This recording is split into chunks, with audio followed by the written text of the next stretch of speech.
Globalisasi. Istilah tersebut sudah sering kita dengar. Bahkan, globalisasi telah bisa kita lihat dan rasakan sendiri. Globalisasi banyak memberikan pengaruh dan dampak bagi kita, tak terkecuali bagi suatu kawasan, termasuk kawasan Asia Tenggara.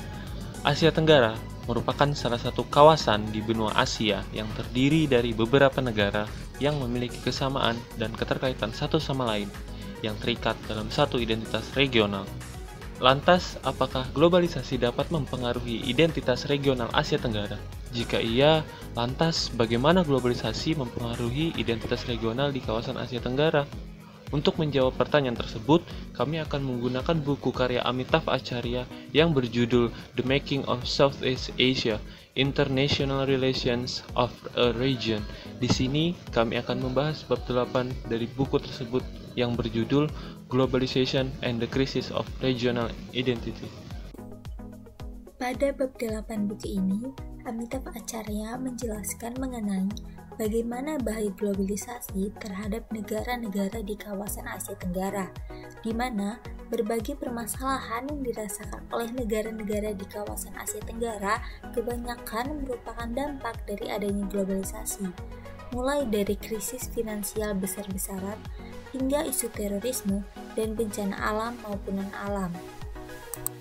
Kemudian, di buku ini juga penulis membahas tentang masalah deforestasi dan beberapa dampak bahaya transnasional di Asia Tenggara, serta agenda pembangunan komunitas di kawasan ini. Selanjutnya, di dalam buku ini, Amitav Acharya juga menjelaskan bahwa adanya peran yang membentuk identitas dan masyarakat sipil di kawasan ASEAN, mulai dari regionalisme resmi, non-resmi, yang membentuk identitas tersebut. Lantas, apa saja regionalisme resmi dan non-resmi yang ada di ASEAN? Pada bab ini, penulis menjelaskan kebangkitan ekonomi Cina dan India, di mana kedua negara tersebut merangkak menjadi kekuatan ekonomi besar dunia bersama dengan Amerika. Sementara, Asia Tenggara yang berada di antara keduanya terus menerima pengaruh yang sama. Apakah hal ini akan membuat Asia Tenggara menjadi lebih kuat atau terpecah? Pada bab ini, penulis juga menjelaskan mengenai keterlibatan negara-negara Asia Timur di kawasan Asia Tenggara. Baik, itu dia tadi perkenalan mengenai apa saja yang akan kami bahas pada kesempatan kali ini. Lebih lanjutnya, saksikan diskusi kami berikut. Selamat menonton!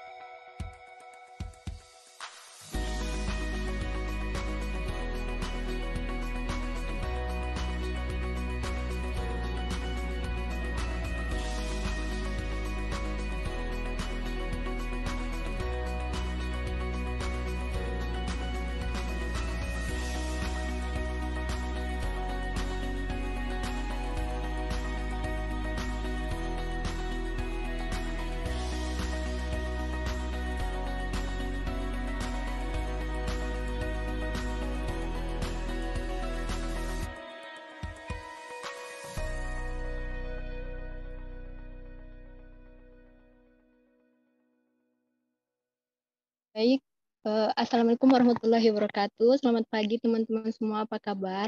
Baik ya, Alhamdulillah.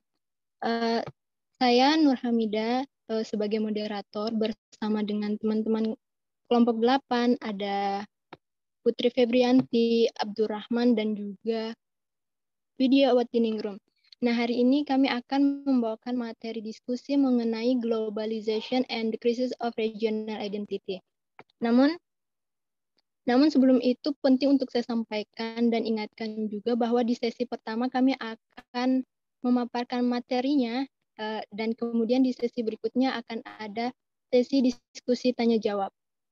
Baik, untuk itu tanpa berlama-lama lagi langsung saja saya persilakan kepada teman saya untuk memaparkan terlebih dahulu materinya. Silakan Putri. Baik, terima kasih atas kesempatannya moderator. Jadi saya akan memaparkan salah satu subjudul yang ada di chapter 8 ini, yang berjudul The Perils of Globalization atau Bahaya dari Globalisasi, di mana dalam buku ini chapter 8 itu diawali dengan peringatan bagi negara-negara ASEAN terhadap pesatnya arus globalisasi yang dijalankan oleh negara-negara besar. Jadi pada subjudul pertama, penulis itu menyebutkan berbagai peristiwa berupa permasalahan yang terjadi di kawasan Asia Tenggara, yang mana memberikan dampak yang sangat besar terhadap anggota ASEAN itu sendiri. Adapun beberapa permasalahan yang disebutkan dalam subjudul ini adalah, pertama, ada krisis keuangan Asia tahun 1997, yang kedua ada krisis ekonomi global tahun 2008, yang ketiga ada isu terorisme, dan yang keempat ada peristiwa bencana alam dan juga non-alam. Next. Oke, jadi selanjutnya itu ada krisis keuangan Asia tahun 1997, di mana krisis keuangan Asia 1997 ini menandakan bahwa negara-negara di Asia itu terlalu bergantung pada investasi asing dan berorientasi terhadap ekspor. Padahal nih ya, negara-negara di Asia itu belum memiliki regulasi yang memadai. Lantas, apa sih faktor-faktor yang menyebabkan peristiwa tersebut?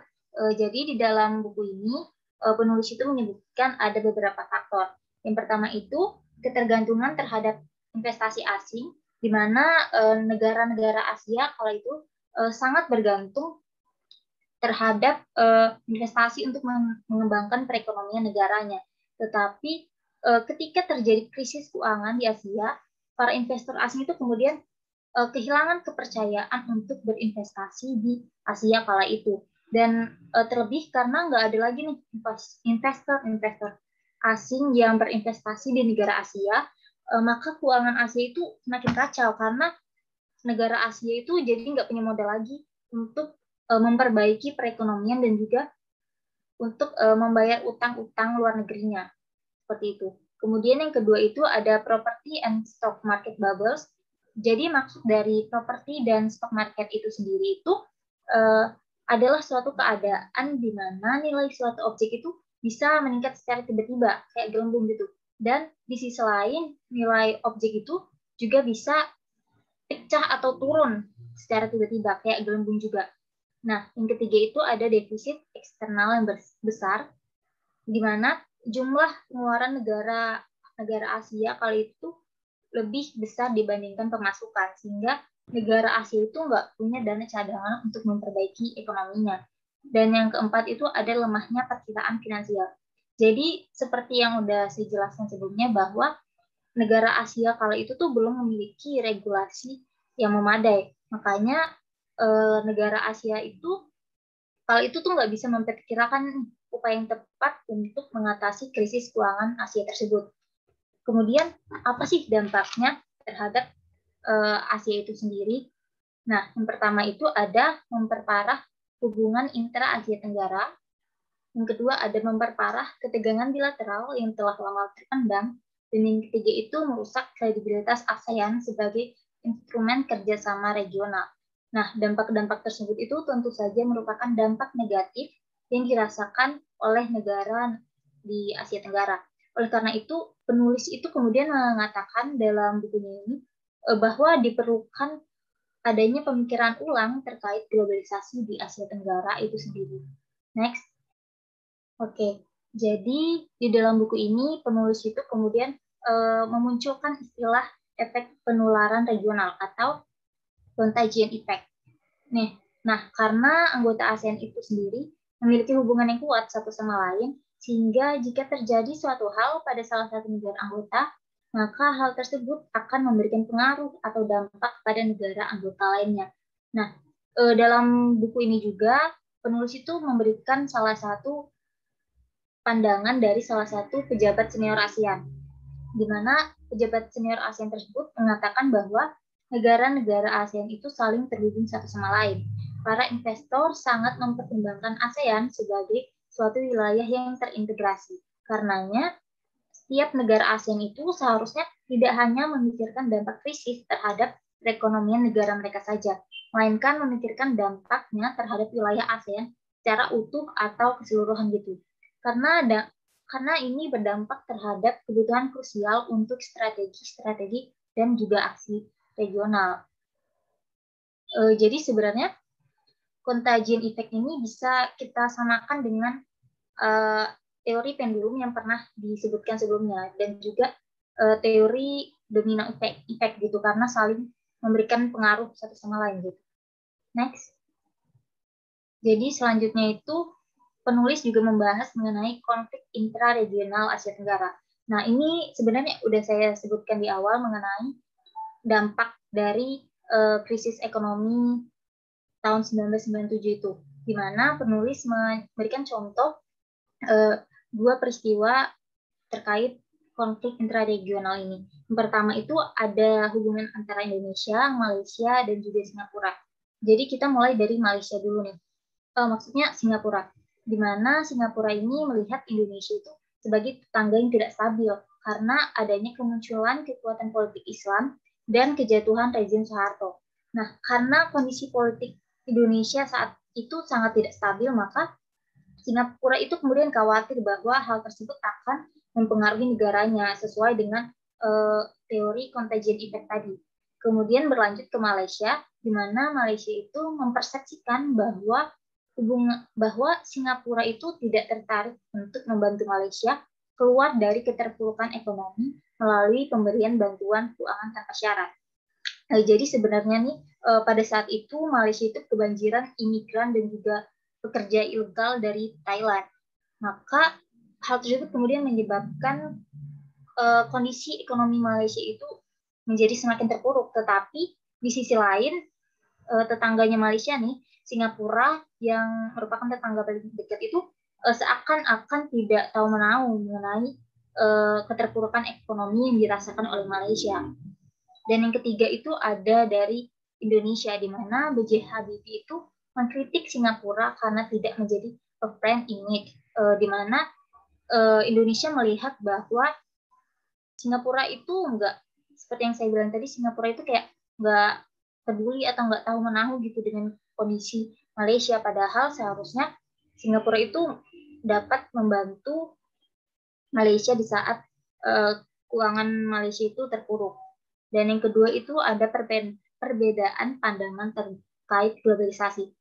Nah, jadi di dalam buku ini penulis itu memberikan salah dua contoh negara ASEAN yang memiliki perbedaan pandangan terhadap globalisasi.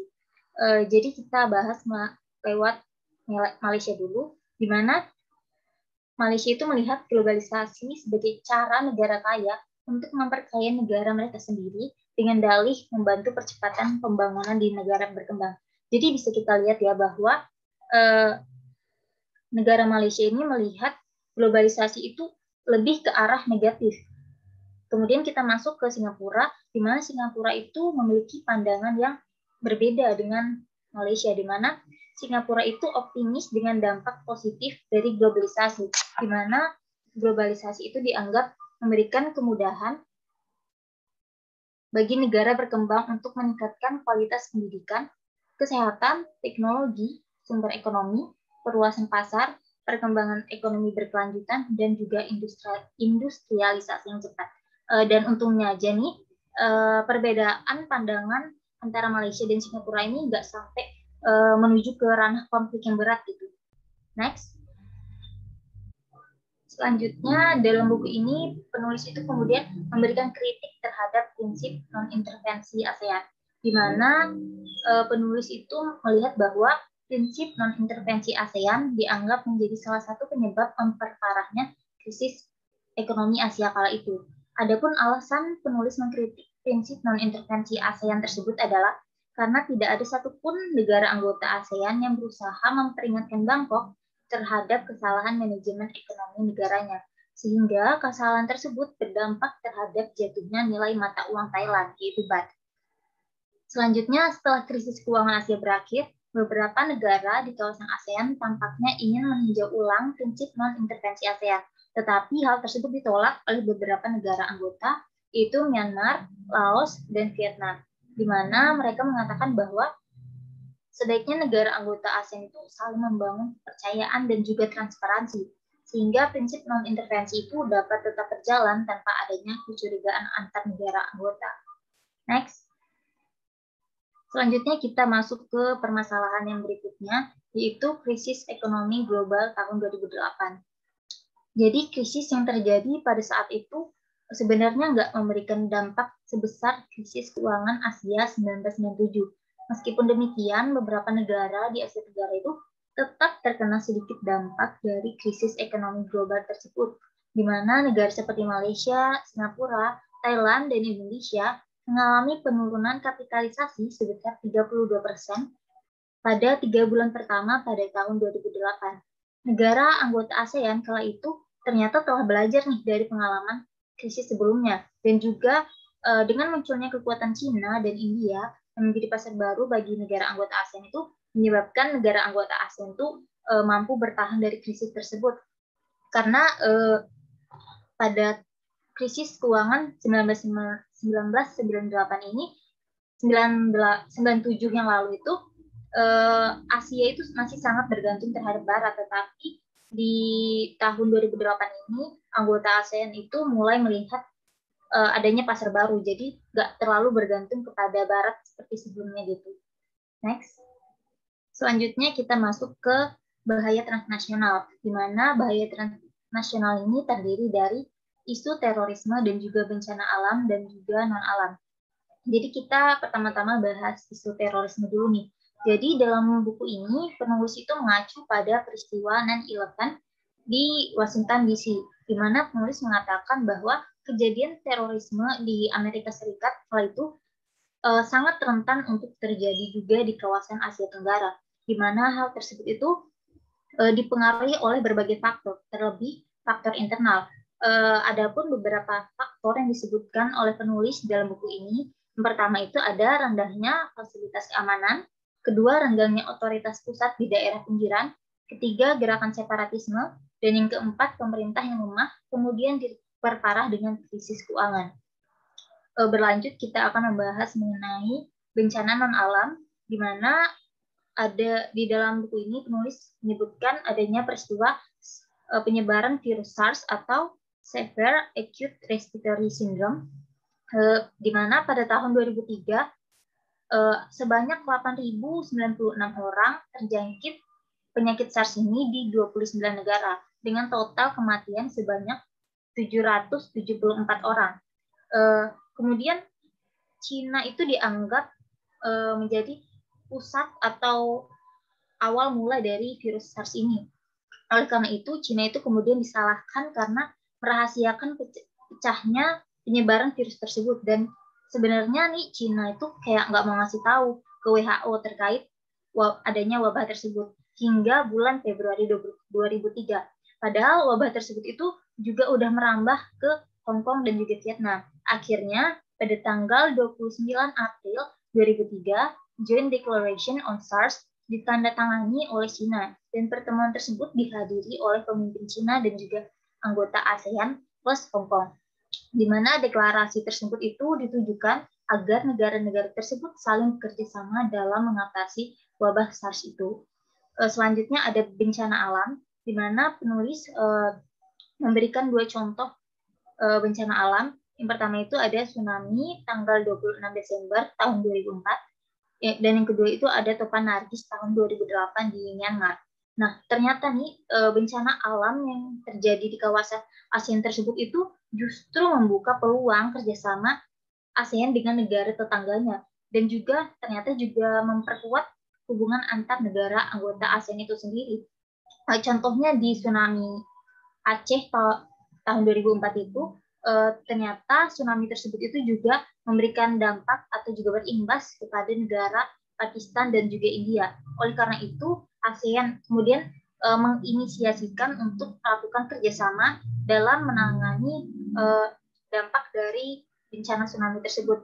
Akhirnya, dalam hal ini ASEAN itu bisa mempersatukan India dan juga Pakistan dalam menangani negara-negara yang terdampak tsunami tersebut. Mungkin itu saja dari saya. Saya kembalikan ke moderator. Baik, terima kasih Putri. Nah, itu dia tadi materi dari saudari kita Putri mengenai krisis, konflik, dan bahaya internasional lainnya. Next slide. kemudian masuk di pembahasan saya mengenai hutan hujan dan identitas regional. Menurut sebuah studi tahun 2004, Asia Tenggara itu memiliki tingkat deforestasi yang relatif tinggi, sehingga dapat kehilangan 3/4 hutan aslinya pada tahun 2100 dan 42% keanekaragaman hayatinya. Dimulai dari abad ke-19, deforestasi di Asia Tenggara semakin cepat diakibatkan oleh yang pertama itu penanaman tanaman ekspor seperti karet, kelapa, dan kelapa sawit. Penyebab yang kedua ada penebangan kayu komersial. Ini merupakan kayak berdampak pada deforestasi di Asia Tenggara.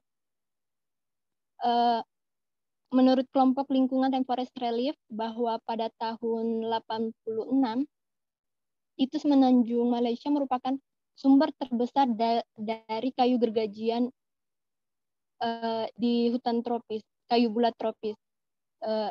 Dan kemudian yang penyebab ketiga ada proyek pembangunan yang juga berdampak besar pada deforestasi di Asia Tenggara. Seperti contohnya itu pembangunan jalan tol utara selatan di Malaysia dan proyek pembangunan bendungan untuk program pemukiman kembali di Thailand tahun 80-an. Selama periode 94 sampai 2004, Asia Tenggara itu mengalami rata-rata deforestasi sebesar 1,4% per tahun, yang mana lebih tinggi daripada tingkat deforestasi di wilayah tropis seperti Amerika Tengah dan Karibia itu hanya 1,2% dan di Amerika Selatan 0,5%. Dan di tahun 2004 hanya kurang dari setengah, sekitar 41,3 sampai 44,2% dari hutan asli Asia Tenggara yang tersisa. Lanjut, namun deforestasi yang paling disoroti dan paling parah yaitu kebakaran hutan Indonesia di Kalimantan dan Sumatera tahun 97 yang menyebabkan hilangnya hutan, perkirakan memakan waktu hingga 500 tahun untuk pulih kembali. Pada kejadian kebakaran ini juga diperkirakan hilangnya hutan itu 750.000 hingga 1,7 juta hektar akibat kebakaran. Dan diperkirakan itu berdampak pada 40.000 orang akibat kabut asap yang dihasilkan, dan kerugian mencapai 5 hingga 6 miliar dolar Amerika. Nah, ini merupakan bencana lingkungan terparah pada abad ini yang mana mempengaruhi kehidupan dan kesehatan sekitar 70 juta orang, dan hal ini tuh memicu kemarahan dan protes dari dari negara tetangga seperti Malaysia dan Singapura yang akhirnya yang mendorong permintaan maaf dari Presiden Soeharto saat itu. Kemudian kabut asap ini terjadi lagi di tahun 2006 yang berdampak ke Singapura, Malaysia, dan sebagian besar Indonesia. Dari kejadian ini ada demonstran anti Indonesia di Malaysia, dan Perdana Menteri Singapura itu menulis surat kepada Presiden Indonesia untuk mengungkapkan kekecewaannya. Nah, hal ini yang memicu permintaan maaf dari Presiden SBY yang juga berjanji untuk meratifikasi perjanjian ASEAN tentang polusi asap lintas batas yang telah ditandatangani di Jakarta tahun 2002, tetapi belum diratifikasi. Menanggapi kritik dari tetangga, Menteri Kehutanan Indonesia mengatakan hutan kita ini menghasilkan oksigen yang membuat udara sejuk bagi mereka juga, tetapi mereka ini kok kayak tidak bersyukur gitu. Next slide. Baik, selanjutnya ada identitas dan komunitas. Nah, bahaya transnasional yang dihadapi Asia Tenggara seperti yang disebutkan Putri juga tadi, itu menawarkan dua pelajaran. Yang pertama itu karena keparahan dan cakupannya jika hanya mengandalkan sumber daya negara Asia Tenggara saja itu kayak dianggap sia-sia, sehingga harus adanya kerjasama dengan negara dan lembaga luar termasuk badan PBB seperti WHO, sehingga dapat dapat memanfaatkan sumber daya yang mereka punya dan menyesuaikan dengan keadaan lokal Asia Tenggara dalam menghadapi bahaya ini. Kemudian yang kedua itu solidaritas intraregional sangat penting dalam memperhatikan bahaya ini. Misalnya yang kayak Putri bilang tadi, ada bahaya transnasional seperti teroris, virus, dan gempa bumi atau bencana alam lainnya, itu kan tidak memperhatikan batas-batas negara, sehingga dalam melihat dan menanggapi hal tersebut bukan sebagai pencabutan kedaulatan, melainkan sebagai penyatuan gitu. Kayak bagaimana kita menghadapi situasi masalah ini bersama-sama gitu. Terus ketika Asia Tenggara juga mengalami krisis keuangan dan krisis lainnya, ada persepsi yang tersebar luas baik di dalam maupun baik di luar maupun di dalam kawasan itu, bahwa mekanisme kelembagaan ASEAN ini tidak dapat mengimbangi tantangan baru yang dihadapinya, sehingga perlu dirancang ulang gitu. Namun ASEAN menanggapi kritik ini dengan mengadakan agenda pembangunan komunitas yang merupakan perpanjangan konsep visi ASEAN di tahun 97.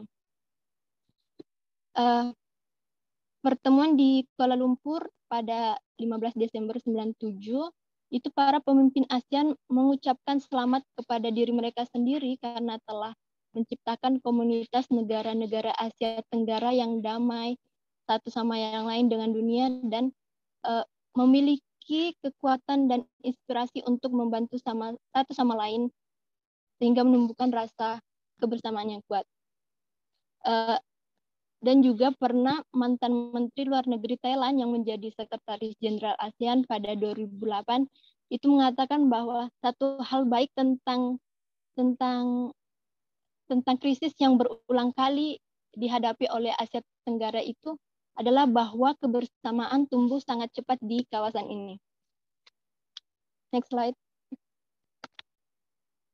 Oke.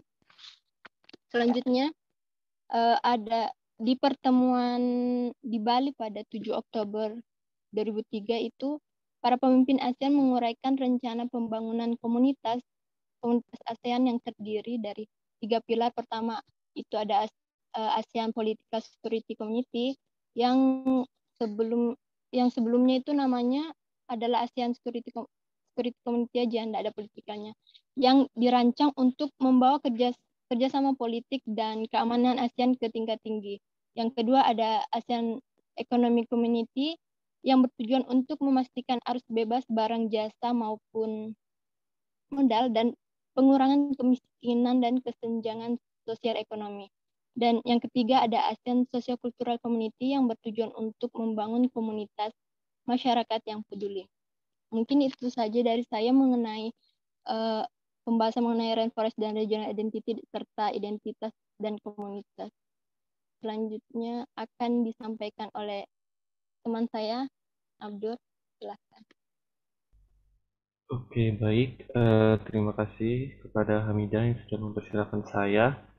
Oke, pada pembahasan kali ini saya akan mengupas tentang identitas masyarakat sipil yang ada di ASEAN. Next.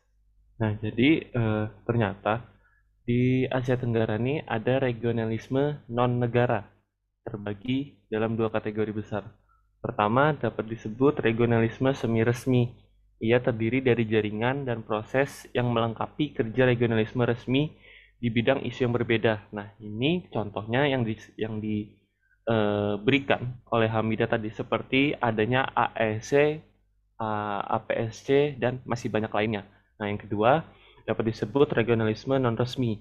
Ia terdiri dari gerakan-gerakan sosial, kelompok, dan proses yang menantang dominasi negara dan menghadirkan konsepsi alternatif tentang identitas dan tatanan regional. Nah, jadi ternyata nggak cuma yang resmi aja nih, ternyata di Asia Tenggara ini juga memiliki LSM atau lembaga swadaya masyarakat di bawah naungan dari ASEAN itu sendiri. Nah, jadi contoh kecilnya, kalau di kampus kita ini kan ada birokrasi. Nah, di dalam birokrasi tersebut ada yang namanya di bawahnya itu ada lagi organisasi-organisasi kecil kayak entah dari himpunan maupun UKM. Nah, itu jadi sebagai contoh kecilnya. Nah, selanjutnya next slide. Oke, selanjutnya mencatat regionalisme non-resmi di Asia Tenggara penting karena beberapa alasan. Nah, hadirnya regionalisme non-resmi ini tentu menghadirkan hal-hal baru yang tentu saja dapat berguna bagi kelangsungan hidup dari masyarakat ASEAN itu sendiri. Yang pertama, interaksi regional semacam itu menghadirkan konsepsi alternatif tentang tatanan regional dan seringkali menimbulkan tantangan bagi regionalisme resmi, terutama ketika regionalisme resmi tetap dibatasi dan mengambil bentuk yang menindas. Kedua, beberapa bentuk regionalisme tidak resmi melengkapi regionalisme resmi Asia Tenggara, sehingga memperluas cakupan dan basisnya. Ketiga, regionalisme non-resmi mencerminkan tingkat partisipasi rakyat dalam proyek regional, yang sangat penting bagi legitimasi regionalisme resmi dan kemampuannya untuk menumbuhkan identitas regional. Yang terakhir, dan yang paling penting, interaksi yang berkembang antara dua jenis regionalisme di regionalisme negara dan non-resmi yang secara tradisional berbeda dan sering bertentangan telah menyebabkan munculnya apa yang mungkin disebut regionalisme partisipatif. Nah, jadi kehadiran regionalisme ini mereka tidak hanya sekedar hadir, tetapi mereka juga memiliki tugas yang tentunya dengan cakupan area masalah. Nah, selanjutnya di next slide. Nah, di sini ada regionalisme semi resmi di Asia Tenggara. Yang pertama itu ada second track. Apa sih second track itu?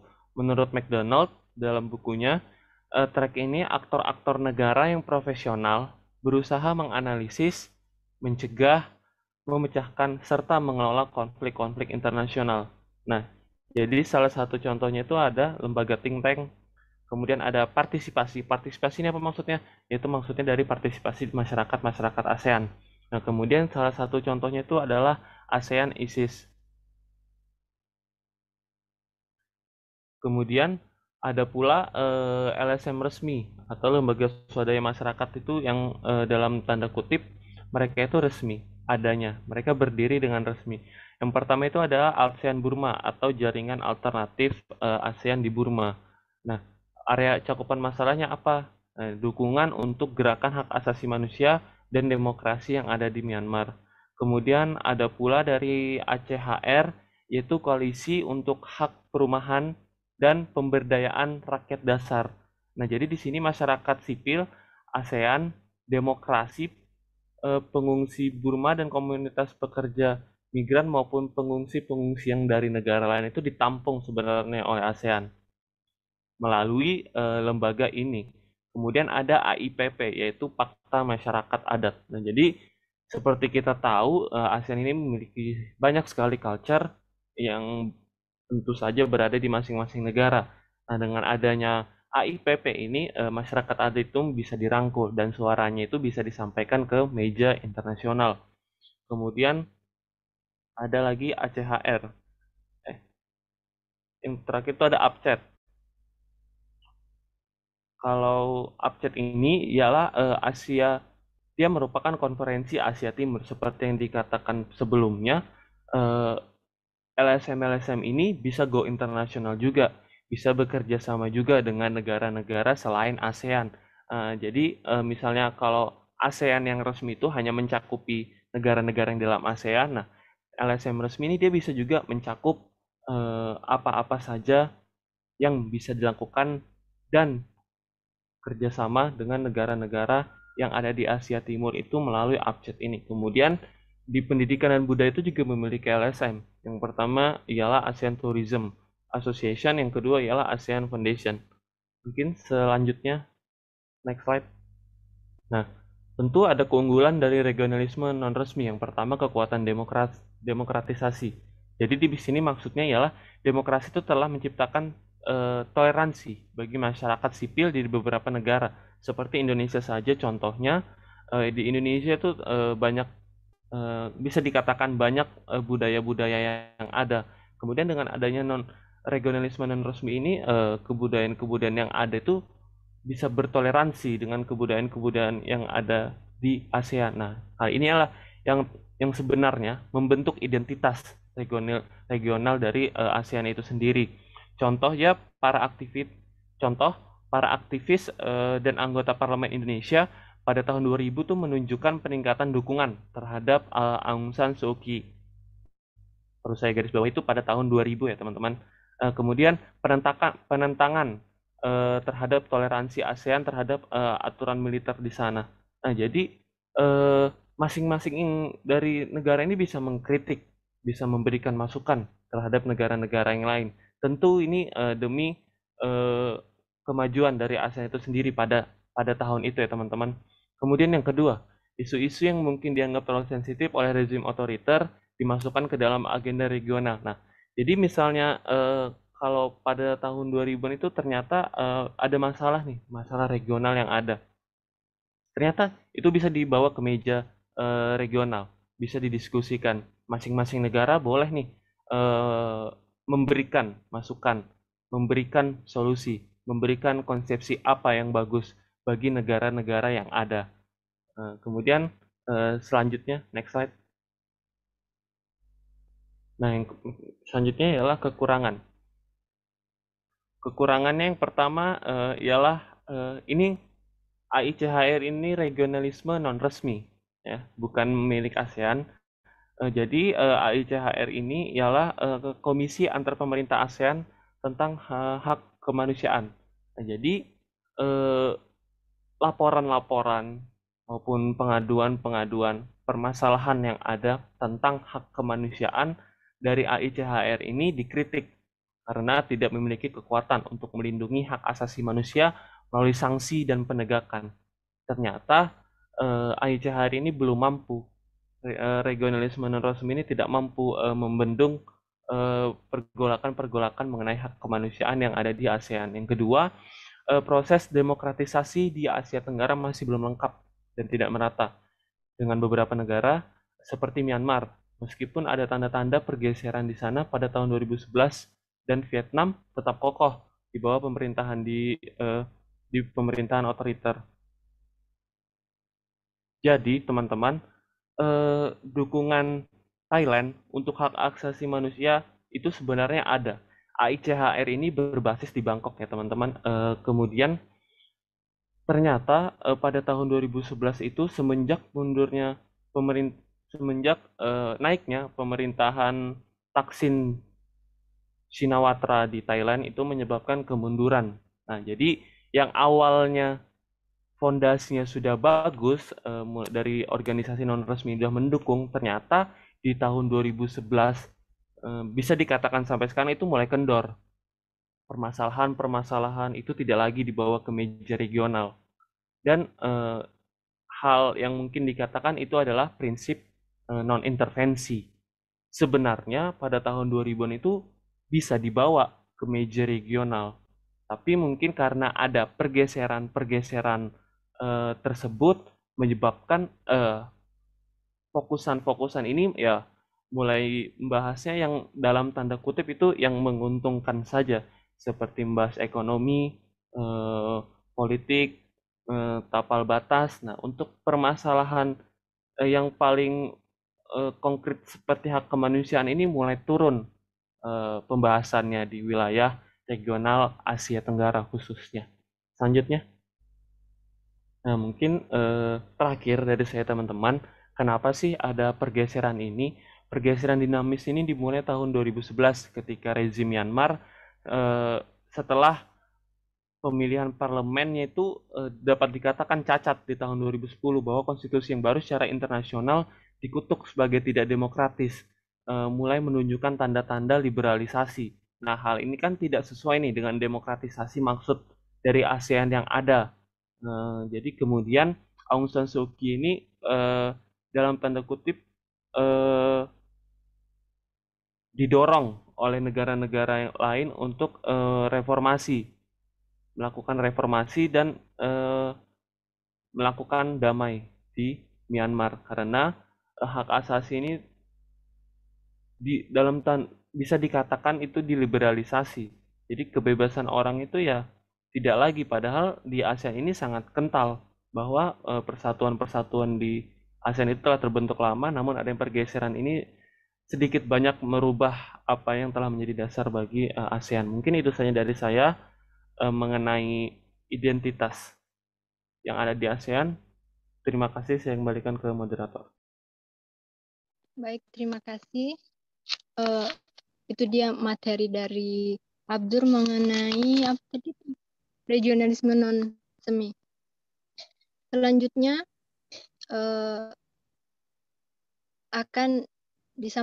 materinya akan disampaikan oleh saudari kita Widyawati Ningrum. Kepadanya dipersilakan. Ya, halo. Terima kasih sebelumnya kepada moderator. Sebelumnya suara saya terdengarkah? Ya, oke. Kali ini saya akan membahas salah satu subbab, yaitu identitas Cina, India, dan juga Asia Tenggara. Di sini jurnal itu membahas mengenai kebangkitan ekonomi Cina dan India yang kini merangkak menjadi kekuatan ekonomi dunia bersama dengan Amerika.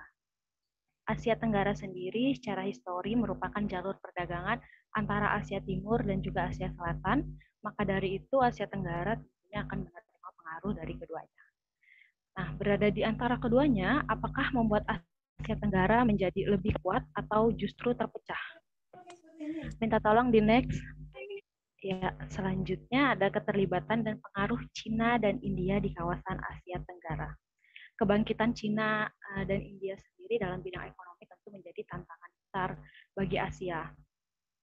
Di sini apalagi adanya investasi ke Cina antara Cina dan ASEAN yang dimana menerima sebesar 14 miliar dalam FDI atau Foreign Direct Investment, dan sejak tahun 1995 sampai tahun 2000 ASEAN ini mengalami peningkatan sebanyak 23,3 miliar, namun milik Cina jauh lebih tinggi, yaitu sebanyak 51 miliar US dollar. Ekonomi Cina yang terus bertumbuh ini menjadikan Cina pasar besar, sehingga awalnya menganggap Cina sebagai hambatan. Tapi di sini kita bisa melihat sisi positifnya bahwa adanya pasar besar di Cina ini bisa turut membantu mendorong perekonomian Asia Tenggara. Selain itu, penulis di jurnal ini juga menuliskan adanya hubungan ekonomi antara Cina dan Cina dan ASEAN yang dimana terus meningkat setiap tahunnya. Akhirnya kedua belah pihak ini membuat perjanjian perdagangan bebas Cina ASEAN atau yang disebut dengan CAFTA yang berlaku mulai tahun 2010 dan menjadi FTA terbesar kedua di dunia. Dalam perjanjian tersebut tercipta kesepakatan mengenai penghilangan tarif pada 90% produk, dan dari sinilah kembali muncul kekhawatiran dari pengaruh Cina karena Cina sendiri ini menguasai sebagian besar pasar di kawasan Asia Tenggara. Selain itu, Cina juga memberikan banyak bantuan ekonomi terhadap negara-negara kecil yang ada di Asia Tenggara atau negara berkembang seperti Vietnam dan Myanmar, yang dimana dengan tujuan khusus, di mana Cina berharap agar negara-negara tersebut dapat mendukung Cina untuk dalam hal kebijakan luar negeri Cina yang dimana akan menguntungkan perekonomian Cina sendiri. Selain seputar ekonomi, keterlibatan Cina di Asia Tenggara juga terkait dengan luas Laut Cina Selatan yang dimana bersinggungan dengan beberapa negara di Asia Tenggara. Ada juga konflik yang ditimbulkan yang dimana Cina mulai memperketat militernya di wilayah kawasan Laut Cina Selatan. Selain itu, dalam penyelesaiannya, meskipun belum menemukan jalan keluarnya, akhirnya Cina dan ASEAN berupaya menyelesaikannya secara multilateral seperti perjanjian yang tertulis dalam perjanjian Beijing.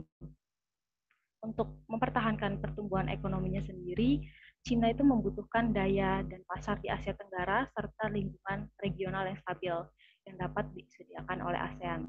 Cina ini juga membutuhkan persetujuan dari kerjasama Asia Tenggara untuk mewujudkan ambisi kepemimpinannya di Asia dan juga bahkan dunia. Untuk tadi kan sempat memanas antara Cina dan beberapa kawasan di negara-negara Asia Tenggara mengenai konflik Laut Cina Selatan.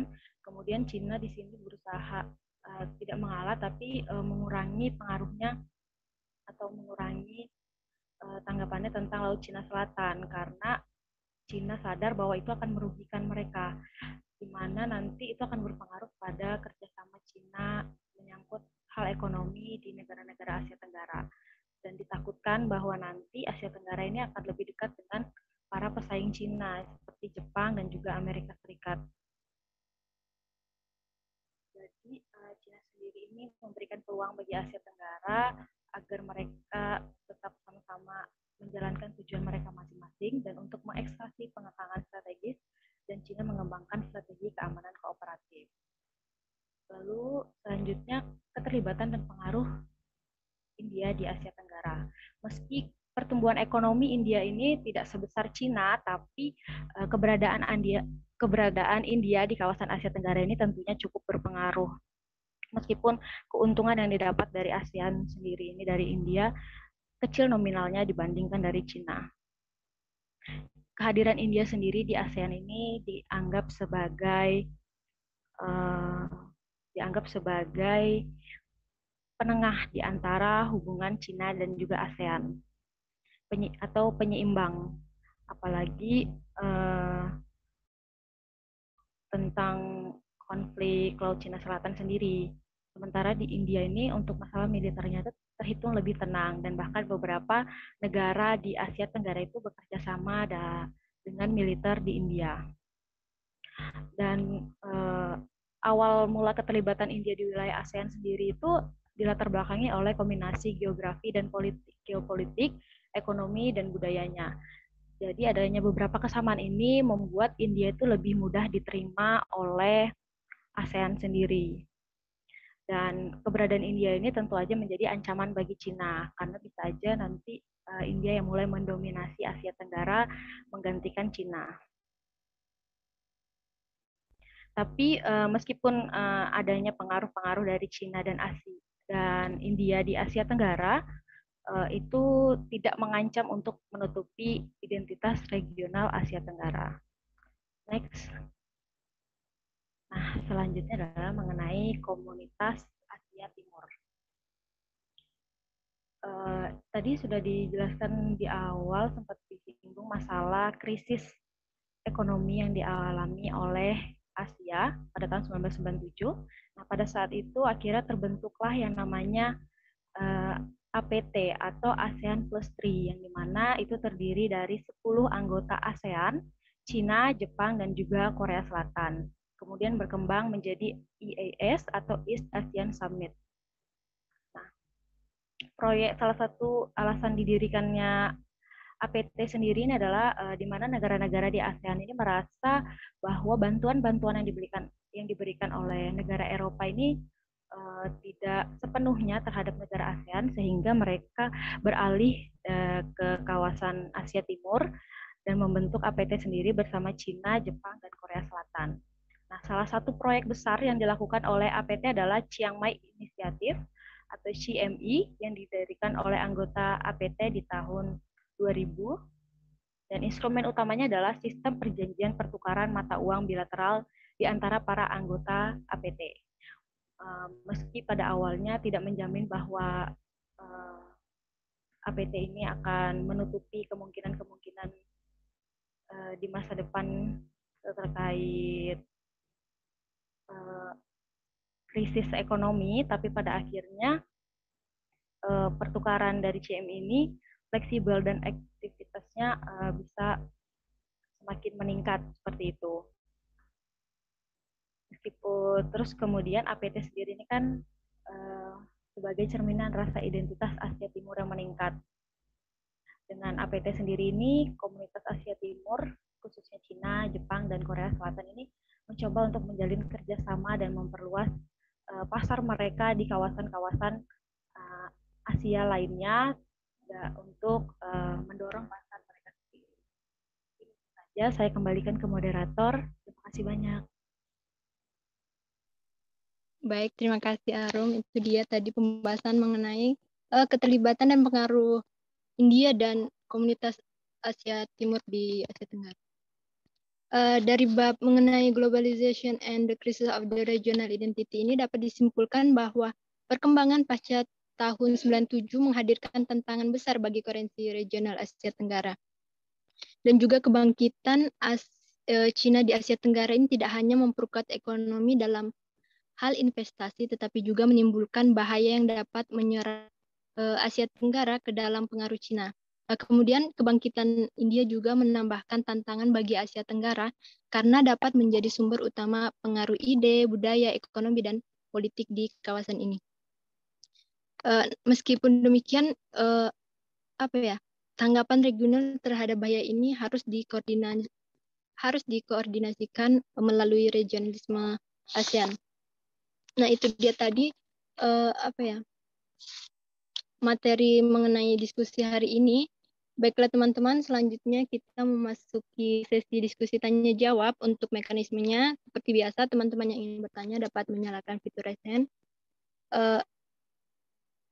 Untuk hari ini mungkin satu sesi saja, mengingat waktu bagi 3 orang penanya. Silakan. Baik, di sini sudah ada Ristiani. Dipersilahkan. Halo, sangat terima kasih kepada moderator yang telah memberikan saya waktu untuk bertanya. Baik, saya akan menanyakan bagaimana latar belakang terbentuknya regionalisme non-negara di Asia Tenggara. Terima kasih. Baik, teman-teman. Makasih atas pertanyaannya, yaitu mengenai bagaimana latar belakang regionalisme di Asia Tenggara. Mungkin dikumpulkan dulu pertanyaannya. Kemudian penanya kedua ada di layar saya ada Kartika. Silahkan. Ini saya mau bertanya, sebelumnya mohon maaf untuk tidak bisa on kamera karena ada masalah dengan kamera saya. Saya ingin bertanya, selain karena dampak negatif yang dirasakan oleh negara-negara anggota ASEAN sendiri, apakah ada hal lain yang mendasari diperlukannya pemikiran ulang terkait globalisasi di kawasan Asia Tenggara? Terima kasih. Baik, terima kasih atas pertanyaannya. Kemudian, di sini ada Oksinuel, penanya ketiga. Penanya terakhir ya. Oke, terima kasih atas kesempatannya. Jadi yang ingin saya tanyakan itu, kan tadi kalian ada bahas tentang di slide kalian tuh identitas Cina dan India dan Asia Tenggara. Nah, identitasnya Cina ini dalam interaksi di Asia Tenggara itu pure benar-benar sebagai aktor perdagangan ekonomi atau ada hal lainnya? Itu saja. Terima kasih. Baik, terima kasih Oksinuel atas pertanyaannya. Teman-teman kelompok 8 mungkin sudah ada yang mau menjawab. Mungkin dari aku, Hamidah. Iya. Oke, menjawab pertanyaannya Mbak Ristiani. Iya. Oke, jadi pertanyaan Mbak Ristiani itu bagaimana latar belakang terbentuknya regionalisme non-negara. Jadi regionalisme non-resmi di Asia Tenggara itu hadirnya itu karena ada alasan pertama, karena munculnya interaksi regional semacam itu menghadirkan konsepsi alternatif tentang tatanan regional dan seringkali menimbulkan tantangan bagi regionalisme resmi, terutama ketika regionalisme resmi tetap dibatasi dan mengambil bentuk-bentuk yang kurang mendukung. Kemudian yang kedua, beberapa bentuk regionalisme tidak resmi melengkapi regionalisme resmi Asia Tenggara sehingga memperluas cakupan dan basisnya. Jadi dengan adanya regionalisme non resmi ini, yaitu memperluas cakupan yang ada di ASEAN itu sendiri. Jadi misalnya ASEAN itu ada keterbatasan-keterbatasan mengenai hal-hal yang akan dibahas, seperti misalnya tadi itu ada dukungan suatu regionalisme non resmi itu dia mendukung Myanmar. Nah, jadi hal ini kan dari ASEAN itu kan sulit sekali untuk menciptakan kebijakan yang ada mengenai hal yang ada di Myanmar. Jadi regionalisme non resmi itu singkatnya dia bisa memberikan cakupan, bisa memberikan wadah bagi kawan-kawan yang ada di ASEAN ini untuk berbicara. Jadi itu awalnya terbentuk karena ada rasa partisipasi yang tinggi untuk menyelesaikan masalah di ASEAN ini. Mungkin itu dari penjelasan singkat saya, Mbak Ristiani. Mungkin apakah ada yang ingin ditambahkan?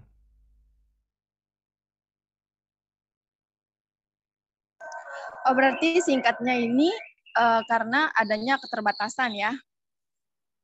Iya Mbak, adanya keterbatasan itu kemudian munculnya regionalisme non resmi ini yang bisa mencakup di luar dari cakupan dari regionalisme resmi maupun semi resmi begitu Mbak.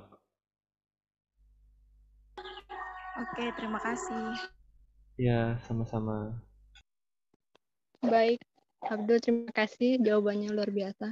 Yang teman-teman lain, apakah ada tambahan? Mau coba nambahin dikit aja, ngasih contoh. Jadi kan kayak yang dibilang Abdur tadi itu bahwa negara asing itu nggak bisa melakukan intervensi kepada Myanmar gitu terkait permasalahan di Myanmar. Nah, kenapa juga kemudian terbentuk regionalisme non negara?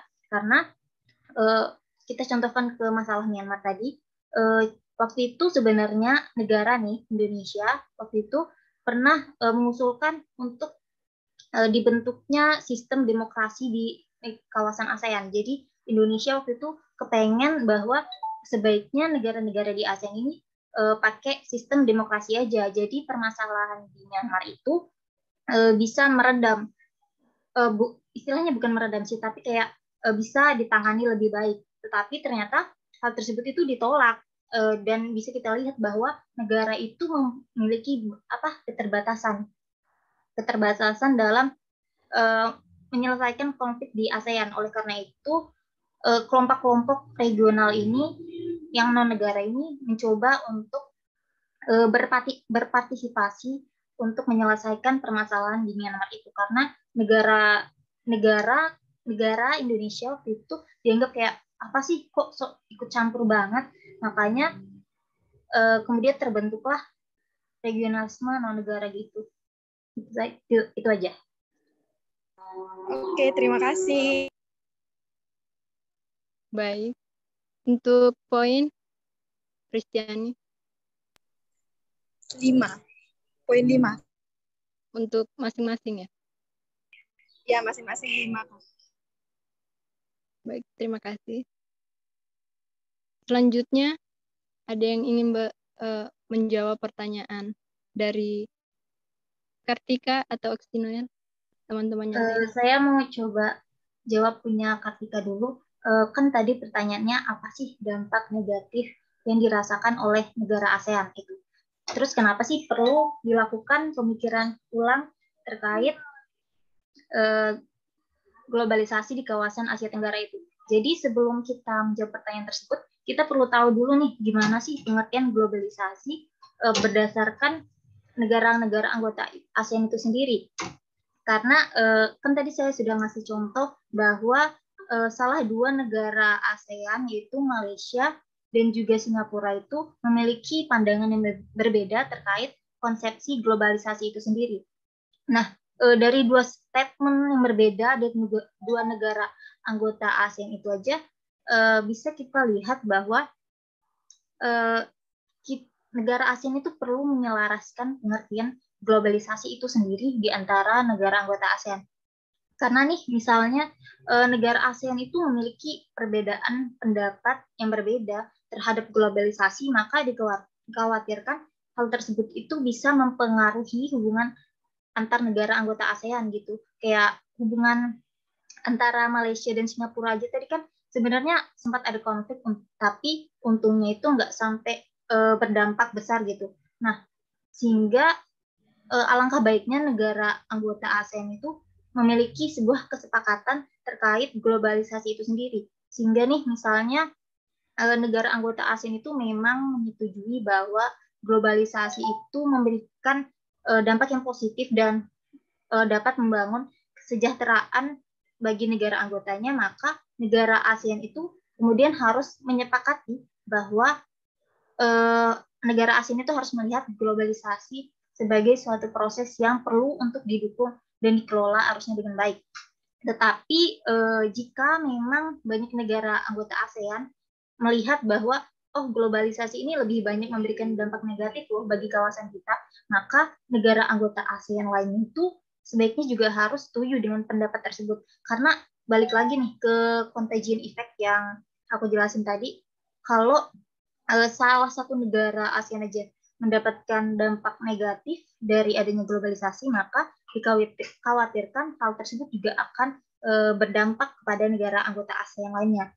Sehingga dapat disimpulkan bahwa negara ASEAN itu sebaiknya melakukan pemikiran ulang terkait globalisasi dalam hal penyatuan pengertian globalisasi itu tersendiri dan melihat gimana sih dampaknya. Mungkin itu aja. Bagaimana dari Kartika atau teman-teman lain, ada yang mau menambahkan mungkin? Atau tanggapan dari Kartika sendiri? Bagaimana atas jawabannya Mbak Putri? Nah, kalau dari aku cukup jelas sih dari apa yang disampaikan Putri. Baik, terima kasih. Untuk poinnya sendiri?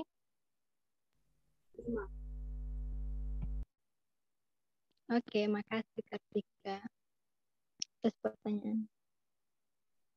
Pertanyaan terakhir dari Noel. Arum, silakan. Halo. Di sini saya mencoba menjawab pertanyaan dari Noel tadi, yaitu Asia Tenggara, identitas dalam negara itu benar-benar sebagai aktor perdagangan ekonomi atau ada hal lainnya saja.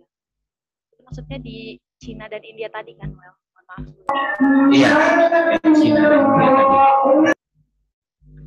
Ya, oke. Jadi dari jurnal ini sendiri dan khususnya di sebuah yang tadi saya jelaskan itu terkhusus atau mostly itu kebanyakan membahas seputar ekonomi atau tujuan-tujuan dari kerjasama ekonomi itu sendiri. Dari India bahkan Cina, seperti investasi yang dilakukan antara ASEAN dan Cina, kemudian ada lagi yang namanya APT, yaitu antara Asia Tenggara dan juga beberapa negara di Asia Timur lainnya. Itu rata-rata yang dilakukan adalah transaksi ekonomi sama-sama untuk menguatkan pasar-pasar mereka, seperti itu. Mungkin dari teman-teman ada yang ingin menambahkan? Bagaimana dari teman-teman yang lain, ada yang mau menambahkan? Atau tanggapan dari Maxinuel atas jawabannya Arum? Ya, mungkin tanggapan aku mungkin ingin mengaitkan aja sih sama materi yang kemarin dari kelompok 5 sampaikan itu, karena ada terkaitannya juga dengan ekonomi, di mana kan waktu awal terbentuknya ASEAN itu mereka terjadi polarisasi ekonomi yang mana awalnya tidak ingin berinteraksi dengan kekuatan Barat dan kekuatan Timur, dan terpaksa berinteraksi dengan salah satu pembawa seperti Thailand, dan itu terjadi lagi di chapternya kalian ya, yang mana ASEAN itu melakukan interaksi terhadap salah satu pemilik atau aktor memiliki kekuatan besar, yaitu Cina. Mungkin itu aja sih. Jadi terima kasih. Baik, terima kasih Sinuel. Apakah ada yang mau menambahkan atau langsung dikasih nilai aja? Untuk poin, apakah? Ya mungkin terima kasih untuk Arum, jadi bisa dimaksimalkan aja.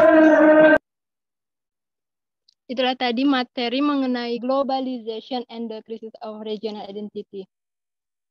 Demikian, saya sebagai moderator pamit undur diri. Terima kasih atas teman-teman yang menjawab, yang bertanya juga sangat luar biasa sekali. Akhir kata dari saya, terima kasih banyak. Sekian, wassalamualaikum warahmatullahi wabarakatuh.